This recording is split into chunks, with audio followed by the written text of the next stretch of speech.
بسم اللہ الرحمن الرحیم الحمدللہ رب العالمین وصلی اللہ علی محمد وآلہ الطاہرین ولعنۃ اللہ علی اعدائہم اجمعین الی قیام یوم الدین۔ تمام سننے والوں کی خدمت میں السلام علیکم۔ جیسا کہ آپ کے علم میں ہے کہ اس وقت پاکستان شدید گرمی کی لپیٹ میں ہے اور ساتھ ہی ماہ مبارک رمضان بھی ہے، اور دوسری جانب پانی کی بھی قلت اور بجلی کی بھی قلت۔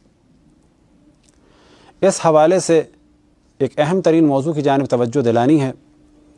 وہ یہ کہ اگر روزے کے دوران کسی کو یہ محسوس ہو کہ اب مزید روزے کی عالم میں رہنا میری جان جانے کا سبب بن سکتا ہے یا کوئی اہم نقصان ہو سکتا ہے،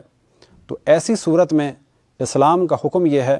کہ اپنی جان کو بچاتے ہوئے روزے کو توڑ دیں۔ لیکن روزہ ٹوٹ جائے گا اور ماہ مبارک رمضان کے بعد اس روزے کی قضا کو بجا لانا ہوگا، یعنی ایک روزہ رکھنا ہوگا قضا کی نیت سے، لیکن کفارہ نہیں دینا ہوگا۔ اب ایک مثال ہم یہ دیتے ہیں کہ اگر کوئی شخص اس وقت، جیسا کہ اندرون سندھ اور کراچی میں شدید گرمی ہے، روزے کے دوران اسے محسوس ہوتا ہے کہ میں بے ہوش ہونے والا ہوں یا میری جان بھی جا سکتی ہے، تو حکم شریعت یہ ہے کہ اتنی مقدار میں وہ کھا پی لے کہ اس کی جان بچ جائے۔ مقدار کیا ہے؟ تو وہ آدھا گلاس یا ایک گلاس نہیں ہے، جس مقدار سے بھی اس کی جان بچ جائے، اور جب اس کی جان بچ جائے تو پھر وہ افطار تک کچھ نہ کھائے کچھ نہ پیے، کیونکہ اس کی جان بچ چکی ہے۔ لیکن اگر اس کے بعد بھی مزید اسے ضرورت ہو جان بچانے کے لیے تو وہ کھا بھی سکتا ہے، پی بھی سکتا ہے، لیکن اس کا روزہ ختم ہو گیا، کفارہ اسے نہیں دینا ہے، لیکن ماہ رمضان کے بعد اسے ایک روزہ رکھنا ہوگا، ایک قضا روزے کی نیت سے۔ یہاں پر ہمیں حکم خداوند تبارک و تعالیٰ کو دیکھنا ہے۔ روزہ ہم نے اللہ سبحانہ و تعالیٰ کے حکم پہ عمل کرتے ہوئے رکھا، اور اگر جان جا رہی ہے تو اس روزے کو توڑنا بھی ہے ہمیں اللہ سبحانہ و تعالیٰ کے حکم کی اطاعت کرتے ہوئے۔ ہمیں لوگوں کو جواب نہیں دینا ہے، اللہ سبحانہ و تعالیٰ کو جواب دینا ہے، اور اللہ کا یہ حکم ہے کہ اپنی جان کو بچایا جائے، جیسا کہ آپ کی خدمت میں اس مسئلے کو بیان کیا۔ اسی طرح سے وہ افراد کہ جو شوگر کے مریض ہیں، ان کو محسوس ہوتا ہے عام دنوں میں بھی کہ ان کی شوگر ڈاؤن ہو رہی ہے۔ اول یہ کہ اگر انہیں خطرہ ہے تو پھر وہ روزہ نہ رکھیں، لیکن اگر وہ روزہ رکھ سکتے ہیں اور دوران روزہ ان کی شوگر بہت زیادہ ڈاؤن ہو جائے اور انہیں خطرہ ہو کہ وہ پیرالائز بھی ہو سکتے ہیں، مر بھی سکتے ہیں، تو ان پر واجب ہے کہ روزہ توڑیں، اپنی جان کو بچائیں۔ پاکستانیوں سے خصوصاً کراچی میں اور اس کے علاوہ اندرون سندھ میں جو مسلمان روزہ رکھتے ہیں، وہ گھروں سے جب نکلیں تو کوشش کریں ساتھ پانی لے کے نکلیں۔ ممکن ہے کچھ لوگ یہ کہیں کہ تم پانی لے کے کیوں نکلے ہو،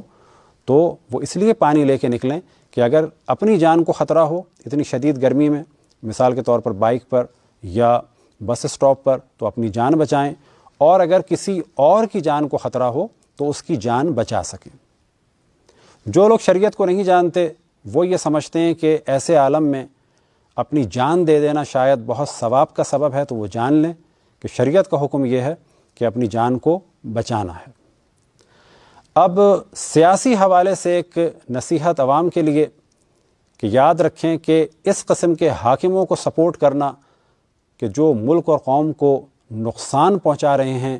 ان کو سپورٹ کرنا در حقیقت ان کے کام میں شرکت ہے۔ اسی طریقے سے حاکم متوجہ ہوں اور حاکم یہ جان لیں، سیاستدان یہ جان لیں، اور تمام وہ افراد کہ جنہوں نے اس پاکستان کو برباد کیا، ان کے پاکستان کے خون کو نچوڑا،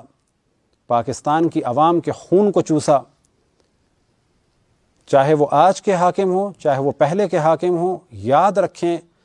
کہ جس طرح سے انہوں نے لوگوں کو نقصان پہنچایا اور ان کی وجہ سے قوم برباد ہوئی، کتنے لوگ جاہل رہ گئے، کتنے لوگ مر گئے، کتنے لوگ قتل ہوئے، ان سب کا حساب ان حاکموں کو دینا ہوگا۔ آج جس طرح سے بجلی کا پرابلم ہے، جتنے لوگ جاگ رہے ہیں، جتنے لوگ تڑپ رہے ہیں، جتنے لوگ مر رہے ہیں، جتنے لوگوں کے فاقے ہو رہے ہیں، جتنے لوگ بے چین ہیں،